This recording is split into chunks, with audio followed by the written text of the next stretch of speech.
Well, I'm Cordiale, and you are watching the AU review at BIGSOUND 2014. Talk about music. You guys have been recording and writing new music. How's it been going? Pretty splendid. Pretty splendid. We've been, what have we been doing? 3 singles with John Paul Lafung from Sydney in Alberts.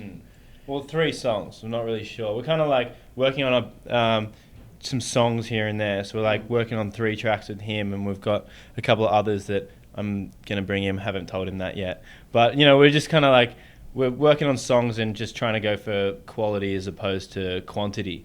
You know, we don't want to like do 10 songs and just kind of touch lightly on them. We want to try and, you know, write something good. And he's kind of the guy to do that because he's so meticulous. He's the type of guy that's going to be like, yeah, that's a cool guitar line, but I think it can be better. And you spend a whole day, you know, like just jamming on a guitar line and then until you got it. So it's a new way of working. We haven't done anything like that before, but it's really cool. It's kind of like orchestrating these recordings.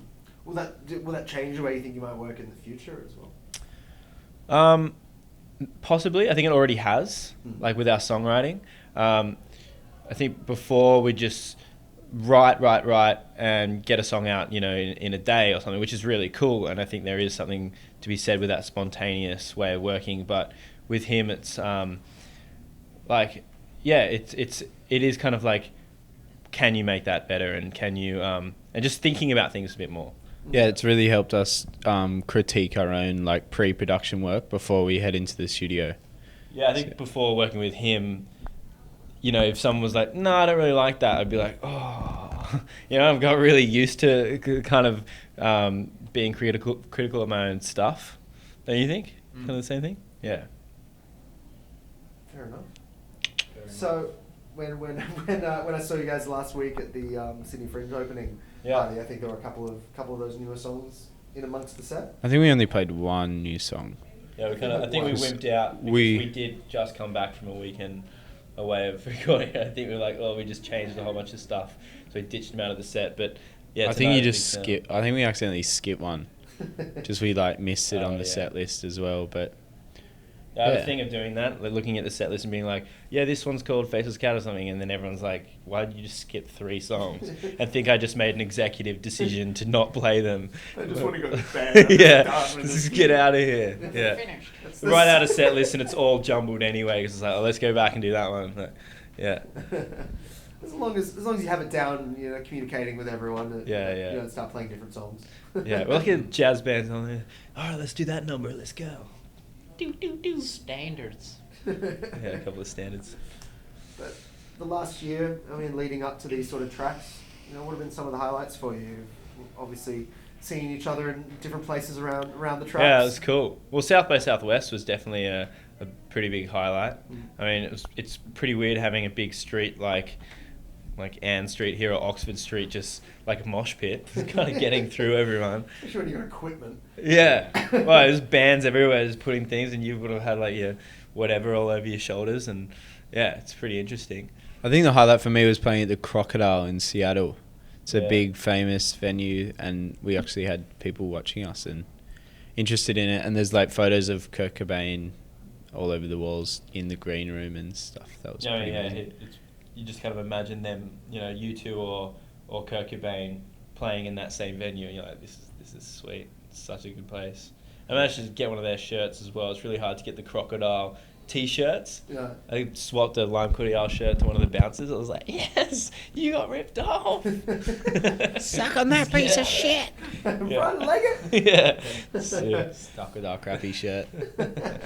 Yeah. Now you're gonna wear that Crocodile shirt everywhere. Oh yeah, I do. Not today, but yeah. So what is coming next then? You know, you are working on the new music. When are we going to be hearing it properly? I think...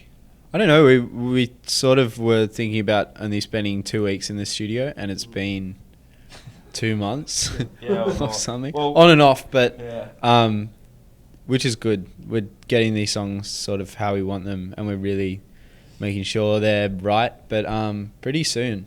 I think like at the moment it keeps getting pushed back. I think we're saying October at the moment to get a single out, and it works well because, you know, Big Sounds now, and then we just like release a single, and then we're going to be touring with the Delta Rigs as well, like on a nationwide tour. So that's going to be fun, and I think just to have a new song for people around that time is going to be good timing. So yeah.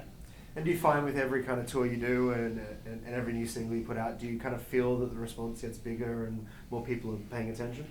Yeah, it's exciting in heaps of different ways. It's like, with the tours, we'll be learning new things, and it's exciting for us as well as, getting new people in. And this Delta Rigs tour, for instance, like we're going to learn heaps off those guys because they're all mofos. And, it's just like we'll learn a lot there, and then we'll be playing to new people. And it's just like doing something like that feels really fresh. And working with JP the same, learning new stuff. And now like we'll finish these songs in our way of writing now, and it's going to be different, and we'll learn a whole bunch of new stuff. So yeah, it's all about.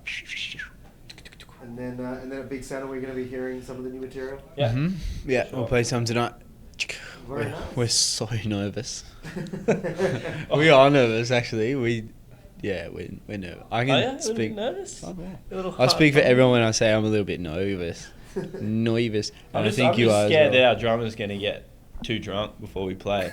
So it's like, what is it? I mean, it's 3:00 now, but beers were had at 11:30 this morning, and it's like we've got a lot of hours to go. He's pretty bad. He's pretty naughty. He gets pretty naughty. Yeah. Someone's got it. Yeah, it's not him. Not the guy that keeps us together. Not the guys that are keeping the time for you guys. Yeah. For sure. Everyone listens to the drummer. How can we listen to him if he's drunk? Yeah. Passed out. Pretty it's funny that he controls the whole band and whether we're gonna stuff up or not, but no one really cares about him. Yeah. He's See his stupid face in the dark at the back. We just James again. He's in the room right now. We just keep the camera off him. Stitched his mouth up.